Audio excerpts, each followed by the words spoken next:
People have wanted to hear updates on our Infernalist Infernal Legion build before the patch starts, so I'm going to quickly walk you through those changes. Again, this is pre-patch and we haven't had a chance to test things, so you have to take these with a grain of salt. Generally speaking, these changes are on the minimal side, and there might be more radical changes once we're able to get hands-on. First off, the Infernal Legion gem was nerfed, but the Tame Beast gem was buffed. While balanced for us, once we get to endgame, it shouldn't be nerfed at all. It should be about the same or slightly better.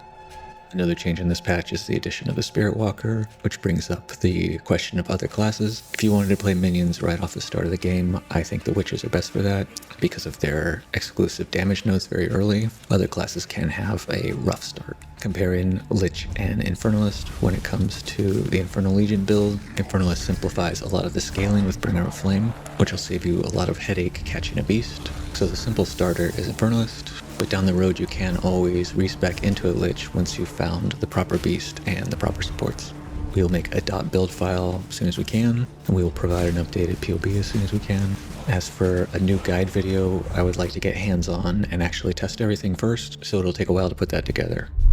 Not much relevant was changed in our starting area. There were nerfs to ES overall, specifically recovery rate and start of recharge. Our build didn't take many of these nodes anyhow, so it doesn't hurt us very badly.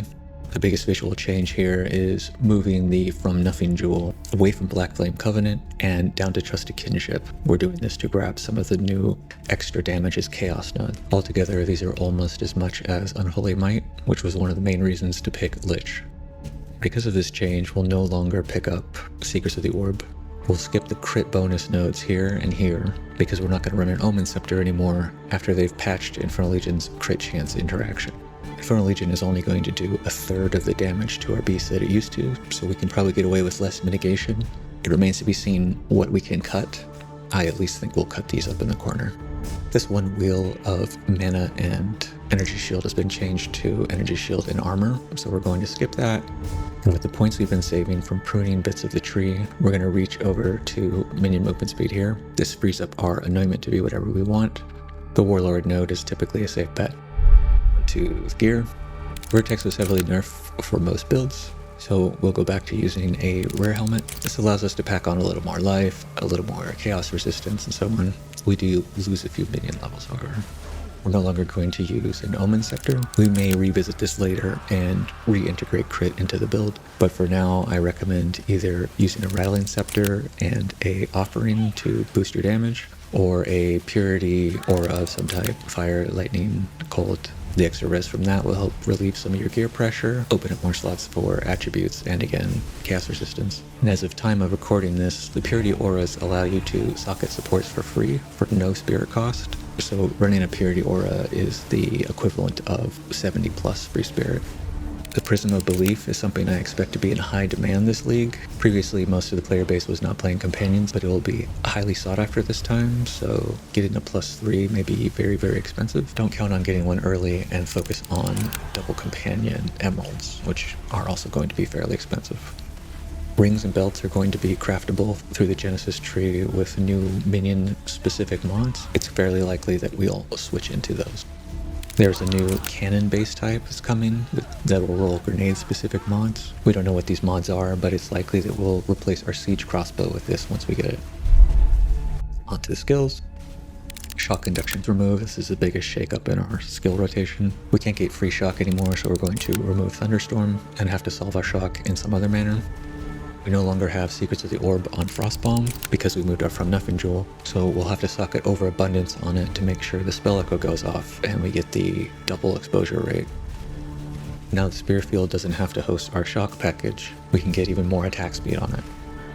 My initial plan for solving the shock is to do a Lightning Spear Mirage Archer with the entire shock package on that. Since the spear loadout is holding a scepter in the offhand, it should have the spare spirit to equip this, and rolling once or twice in the fight should be a pretty easy way to keep the shock uptime.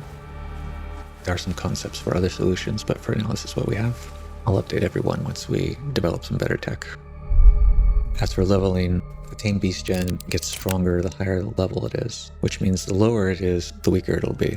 You're now going to get the gem at tier 7 instead of tier 9, so somewhere in the middle of Act 2. I would not recommend swapping so early, and we even need to question now if we would like to switch at Act 3 when we traditionally would. My intuition is that it'll be correct to get a Hellhound with your first Ascendancy and continue playing a standard minion build all the way to the Interludes, at which point your Tame Beast gem should be high enough level to work and you can replace the Hellhound with a Wasp, along with replacing all of your skeletons and SRS, etc. That is my current theory for what the smoothest leveling is going to be. However, that is missing 2 acts of guidance since in our video walkthrough, we transitioned in Act 3. So how to play Arsonist between Act 3 and the Interludes is something that we don't have a guide on, unfortunately. If you're only comfortable following the walkthrough and switching early, that still may be viable, it just may be slower. And if you're feeling adventurous enough to go off the path and stick with Arsonist until you get to the Interludes, that may be extremely smooth, or it may feel terrible. There's risk involved either way, which is why at this point I can't tell you which is the best.